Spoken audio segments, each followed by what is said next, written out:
Heavy metal pollution Kerala की पेरियार नदी में पाई जाने वाली शेलफिश समेत कई किस्म की मछलियों के लिए खतरनाक है। हाल में एक शोध में ये बात सामने आई है। ये शोध Cochin university of science and technology या क्यूसेट के डिपार्टमेंट ऑफ मरीन टेक्नोलॉजी और national centre for coastal research ने मिलकर किया है। शोध से पता चला है कि शेलफिश समेत कोचीन के एस्चुरीज में पाई जाने वाली मछलियों को भारी खतरा है।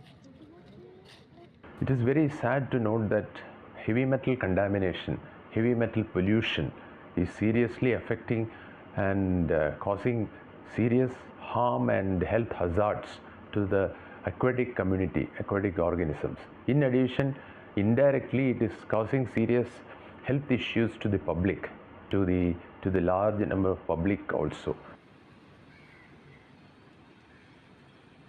शोध के मुताबिक कम से कम जिंक, कैडमियम और क्रोमियम की मात्रा food safety and standard authority of India और फूड एंड एग्रीकल्चरल ऑर्गेनाइजेशन के तय मानकों से ज्यादा है। जानकारों का कहना है कि ये धातु न सिर्फ पानी में रहने वाले जीवों बल्कि इंसानों के लिए भी खतरनाक है। इनसे कैंसर होने का खतरा है।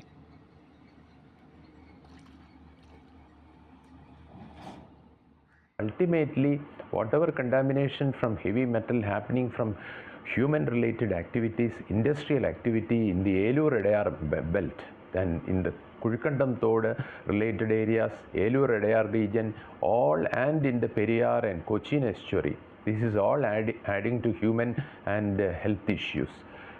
Not only aquatic animal health issue, it is also adding to the human health hazard. शोध में पता चला है कि शेलफिश और दूसरी मछलियों में मुख्य रूप से नदी के पास रासायनिक कारखानों के कचरे की वजह से हैवी मेटल की मात्रा बढ़ी है। ഏലൂർ എടയാറ് ഭാഗത്തു നിന്നുള്ള 20 ഫാക്ടറികളിൽ നിന്നൊക്കെ ഇങ്ങനെ രാസമാലിന്യം വിടുന്നതുകൊണ്ട് അവിടെയുള്ള മത്സ്യങ്ങൾക്കെല്ലാം മെറ്റൽ കണ്ടന്റ് കാണുന്നുണ്ട്. ഞാൻ ഇവിടെ ബോൾഗാട്ടിലായിരുന്നു, ഞങ്ങളുടെ ഇവിടുന്ന് അത്രയും ബാധകമില്ല, ചെറുമീനുകൾക്ക് ബാധകമില്ല. പക്ഷേ ഏലൂരായ ഇടയാറുള്ള ഭാഗത്ത് കംപ്ലീറ്റ് മത്സ്യത്തിന് മെറ്റൽ കണ്ടന്റ് കാണുന്നുണ്ട്।